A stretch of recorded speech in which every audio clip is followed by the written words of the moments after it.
Good morning everyone. In the last topic we have studied about the latent heat of fusion. So basically in this topic we are going to study about the latent heat of vaporization. So basically let's see what is vaporization first. Vaporization is the process of converting what liquid into the gas form, है ना. जो भी compound जो भी चीज हमारे पास liquid form में होगी, मान लो लेट्स सपोज वाटर की बात कर रहा हूँ, उसको हमने किस में चेंज करना है, गैस फॉर्म में. गैस फॉर्म मतलब वाटर वेपर्स बोल सकते हैं उसको, या सिंपली स्टीम बोल सकते हैं ना. वाटर वेपर्स या स्टीम जिसे बोलते हो आप लोग, भाप बोलते हो जिसे, है ना हिंदी में. बेसिकली एक बात तो ये. So basically let's see set of firstly क्या डेफिनेशन देख लेते हैं क्या है. बेसिकली अगर बोलो latent heat of vaporisation, it is the heat required, it is the heat required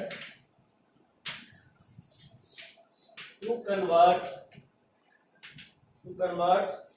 1 kilogram of water, sorry, 1 kilogram of liquid into the vapor phase.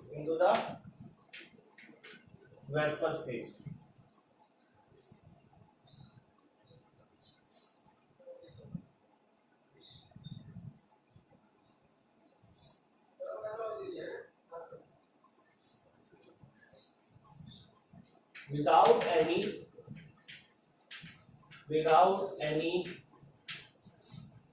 change in temperature, मतलब temperature में कोई चेंज नहीं होने वाला है यहाँ पे. बेसिकली है ना, लेटेंट हीट उसी को तो बोलते हैं जो टेम्परेचर में कोई चेंज ना लेगा. सो बेसिक बात क्या है, it is a heat, sorry एक चीज, it is a heat required in किसमें, जूल में, है ना. हमने हीट की एनर्जी वो क्या, ऐसा यूनिट क्या है, जूल. जिस तरह एनर्जी की उस तरह हीट की ऐसा यूनिट क्या है, जूल.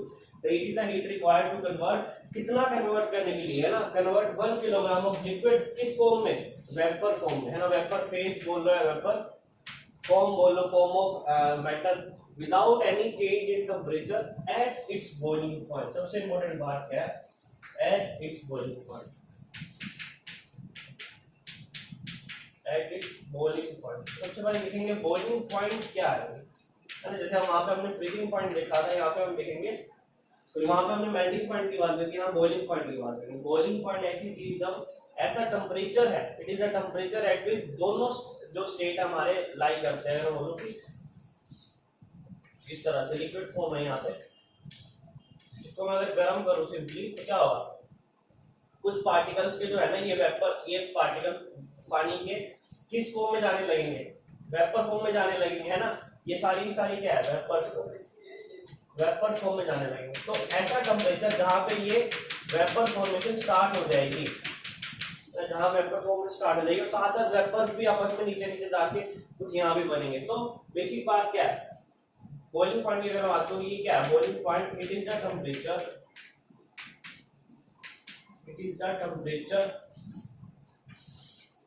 एट विच बॉइलिंग और वेपर फॉर्मेशन स्टार्ट्स. जब स्टार्ट होती है, बेसिक बात क्या है ना, उस टेम्परेचर में जिस पे स्टार्ट हो जाएगा बॉईल होना पानी, जब स्टीम निकलनी स्टार्ट हो जाएगी, उससे पहले निकलेगी ना उससे बाद में, उसी टेम्परेचर पर निकलेगी. और let's suppose an example, boiling point क्या होता है, बॉइलिंग पॉइंट ऑफ वाटर की बात करो तो कितना होता है आप लोगों को पता, पानी बॉईल होना स्टार्ट होता है 100 डिग्री सेल्सियस, है ना. 100 डिग्री पे होगा ना, 99 पे होने वाला स्टार्ट, बिल्कुल भी नहीं होगा ना 101 पे जाके तब होगा, ऐसा भी नहीं है ना. 99 पे स्टार्ट होगा ना, एग्जैक्ट 100 पे क्या है, उसके जो है स्टीम फॉर्मेशन करने लगेगा, है ना. गैस पुप आउट होने लगेगी, उसमें से क्या होगा, स्टीम फॉर्मेशन में कन्वर्ट होने लगेगा. बेसिकली दोनों सिस्टम एग्जिस्ट कर रहे होते हैं. ऐसा नहीं 100 डिग्री पे जाते ही सारा का सारा पानी एकदम से भाप बन जाएगा, ऐसा कुछ नहीं होगा. दोनों स्टेट एग्जिस्ट कर रहे होंगे आपस में इक्विलिब्रियम में, है ना. कुछ चीज यहाँ से कन्वर्ट हो रही, कुछ यहाँ से वापस भी आ रही होगी. बेसिक बात क्या है कि दोनों स्टेट जहाँ पे मिलते हैं उसी पॉइंट, उसी टेम्परेचर को हम बॉइलिंग पॉइंट बोलते हैं. ऐसा टेम्परेचर जहाँ पे बॉइलिंग या वेपर फॉर्मेशन स्टार्ट हो जाए. एक बात तो सो तो इस सिस्टम को जाने की लेटेंट हीट ऑफ फ्यूजन जो है वहाँ पे वो without any change in temperature है. तो बेसिक बात क्या है, एक बात तो ये. और उसके बॉइलिंग पॉइंट पे बात करते हैं, बॉइलिंग पॉइंट की बात करेंगे, और लेटेंट हीट ऑफ वेपोराइजेशन हमने बात करी सिर्फ लिक्विड स्टेट की. सो इसके लिए हमने सेटअप बनाया देखने के लिए कि एक्चुअली में टेम्परेचर चेंज होता है नहीं होता.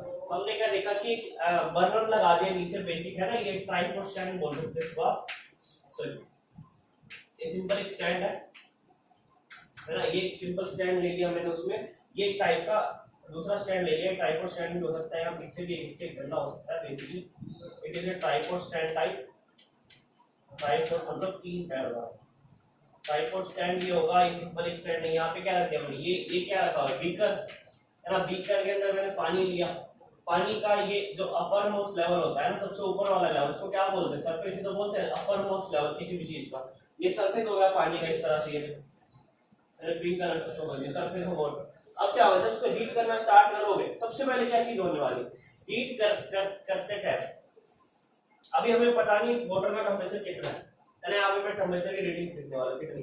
शुरू में मान लो वाटर का बिल्कुल जब ठंडा पड़ा था, मान लो हमने इसको उठाया होगा 2 डिग्री से, 2 डिग्री सेल्सियस पे उठाया, मान लो पहले थोड़ा ठंडा पड़ा था, हमने क्या किया, इसको धीरे धीरे पहले रूम टेम्परेचर पे आएगा, मान लो 23-24 डिग्री पे आ चुका है। उसके बाद क्या होगा, उसके बाद जब हीट करेंगे इसको बढ़ना स्टार्ट होगा, धीरे धीरे 30 पे आएगा, पहले 30 से 40 पे आएगा, 40 पे आएगा, 40 से 50 पे, 60 पे, 70, 80 है ना, 80 पे चला गया, मान लो 80 से 90 गया, 90 से कितना गया 100 डिग्री से।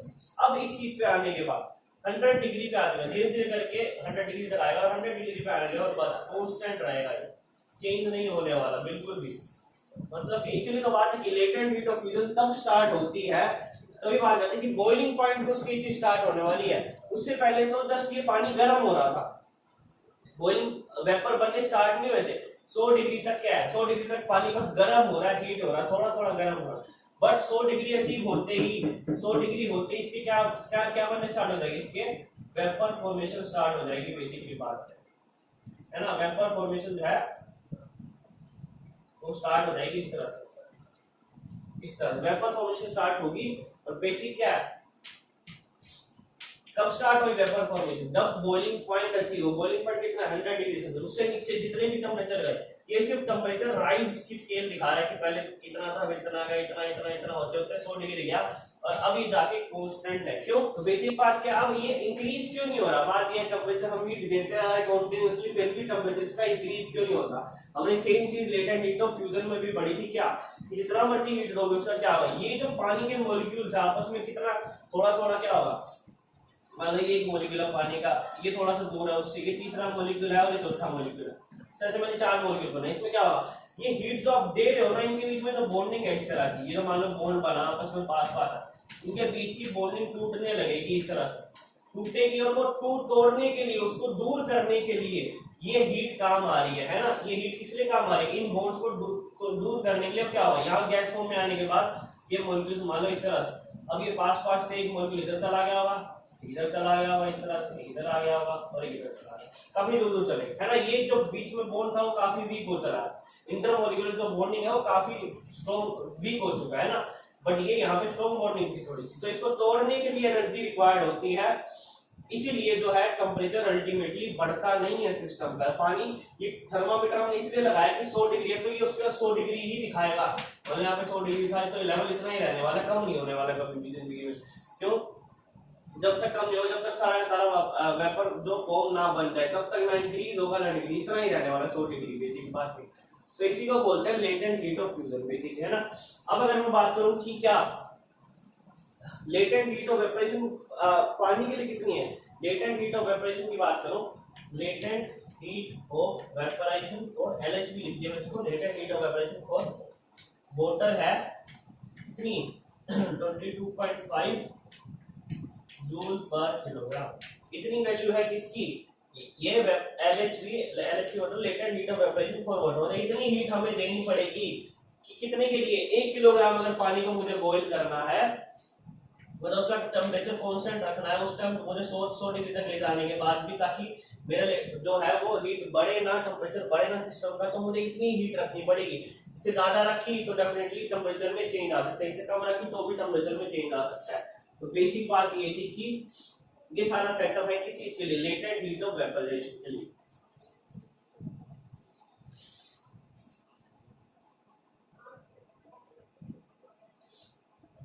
नाउ अगर मैं बात करूं इस क्वेश्चन की, बेसिक इस क्वेश्चन में क्या बोल रहा है कि why our hands get feel very cold when we rub it using sanitiser. So basically आप लोगों को पता है आजकल कोरोना का टाइम है, सबने सैनिटाइजर्स तो पक्का यूज किए होंगे, है ना। जब उसको रब करते हो, बेसिकली थोड़ा सा डाल भी देते हो उस पे, बिना रबिंग के भी वो आपका हाथ जब बिल्कुल ठंडा हो जाता है। उसका रीजन क्या है, क्योंकि सैनिटाइजर में जो है एक चीज यूज होती है, उसको क्या बोलते हैं, इथेनॉल, है ना। इथेनॉल अल्कोहल टाइप का यूज होता है, उसका फॉर्मूला है बेसिकली C2H5OH। इसकी वजह से क्या होता है, ये अभी किस फॉर्म में है, ये अभी लिक्विड फॉर्म में आप लोग डालते हो ना सैनिटाइजर, किस फॉर्म में डालते हो, लिक्विड फॉर्म में। तो क्या होता है लिक्विड फॉर्म में जब आप हाथ में डालते हो उसको क्या होता है, वो चेंज हो जाता है लिक्विड से सीधा गैसियस फॉर्म में, है ना। गैसियस फॉर्म में चेंज होता है। आपको पता लगता है सैनिटाइजर डालने के बाद कहाँ गया हाथ में, बट अगर आप साबुन हैंड वॉश यूज करते हो, आप साबुन यूज करते हो, उसमें क्या होता है कि आपको हाथों को धोना पड़ता है। बट इसमें क्या, सैनिटाइजर में डालो, रब करो और अपने आप गायब। गायब क्यों होता है, क्योंकि वो गैसियस फॉर्म में चेंज हो गया, गैसियस फॉर्म या वेपर फॉर्म में बन के वो इवेपोरेट हो चुका है ना, विच गेट्स इवेपोरेट। और ये इसके पास एनर्जी कहां से आई, है ना, जब हमने रब किया, सिंपली छोड़ दिया तो हमारे हाथों से उसने एनर्जी ली, है ना। एनर्जी और heat taken from our hand,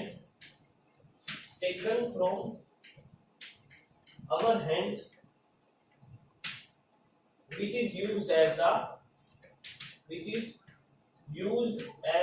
the latent heat of vaporization, जो एनर्जी उसने हमारे हाथों से ली वो किसके तरह यूज कर, उसने vaporisation. Latent heat of vaporisation मतलब उसने खुद को किस चीज में कन्वर्ट किया, उसने लिक्विड फॉर्म से खुद को गैसेस में कन्वर्ट करने के लिए वो एनर्जी यूज कर दी जो उसने हमारे हाथों से ली। और अगर एनर्जी हमारे हाथों से जाएगी तो डेफिनेटली हमारे हाथ का टेम्परेचर जो है लो हो जाएगा अपने आप, है ना। अगर किसी चीज से एनर्जी आप निकाल लेते हो तो उसका जो टेम्परेचर है वो लो हो जाता है। इसी करके हमारा हाथ जो ठंडा महसूस होता है, इसी करके नहीं कि इथेनॉल ठंडा है। जब हमने भी पढ़ा था ना कि आइस अगर आप हाथ पे रखते हो तो आइस ठंडी इस वजह से नहीं आपका हाथ ठंडा हो जाता, बल्कि आइस जो है आपके हाथ से हीट ले रही है किसमें कन्वर्ट होने के लिए, खुद को वेपर में खुद को लिक्विड में कन्वर्ट करने के लिए। और यहाँ पे लिक्विड फॉर्म से जो सैनिटाइजर है उसमें इथेनॉल जो होता है वो खुद को गैसेस फॉर्म में कन्वर्ट करता है और आपके हाथों से उठ के चला जाता है, तो आपको सिंपली हाथ धोने की जरूरत भी नहीं पड़ती। सो बेसिक ये फंडा है आपके सैनिटाइजर्स में जो चीज यूज होती है। इसको हम एक और बात, इसको हम स्पिरिट भी बोलते हैं। इथेनॉल को एक टर्म जो आपके बुक्स में जनरली यूज करते हैं उसको बोलते हैं स्पिरिट, बेसिक बात।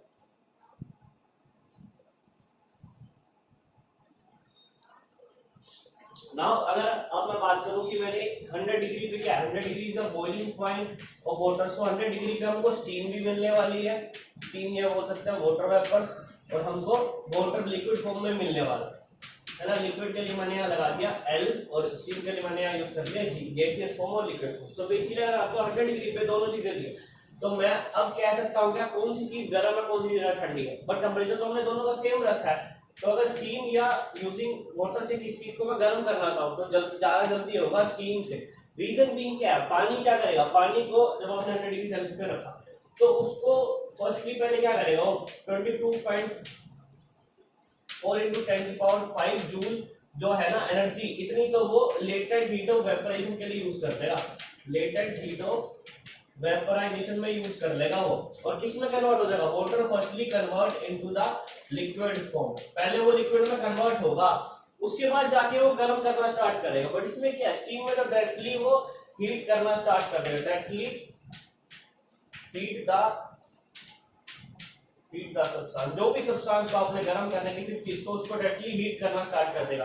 तो इसको एनर्जी नहीं चाहिए फालतू पहले स्टीम में कन्वर्ट होने के लिए, पहले ऑलरेडी वेपर फॉर्म में प्रेजेंट है तो क्या करेगा। इसका मतलब क्या है कि 100 डिग्री सेल्सियस में अगर मैं बोलूं कि स्टीम और पानी में से कौन सी चीज ज्यादा गर्म होती है तो क्या बोलूंगा, स्टीम ज्यादा गर्म होती है। हालांकि टेम्परेचर दोनों का सेम है, बट कैसे कह सकते, क्योंकि वाटर जो है वो पहले लेटेंट हीट ऑफ वेपराइजेशन लेगा, इसमें खुद को लिक्विड में कन्वर्ट करेगा, लिक्विड क्या वेपर्स में कन्वर्ट करेगा, लिक्विड में तो है ही, वेपर्स में कन्वर्ट करेगा बेसिकली खुद को। उसके बाद जो है फर्दर फिर आगे की कार्रवाई शुरू करेगा कि हाँ भाई मुझे जो चीज को गर्म करना है उस चीज को मैं गर्म करूँ या नहीं, ठीक है, बात ये बेसिकली। सो ये क्वेश्चन के राइज हो सकता है, ऐसा सेम क्वेश्चन हमने लेटेंट हीट ऑफ फ्यूजन में भी पढ़ा था।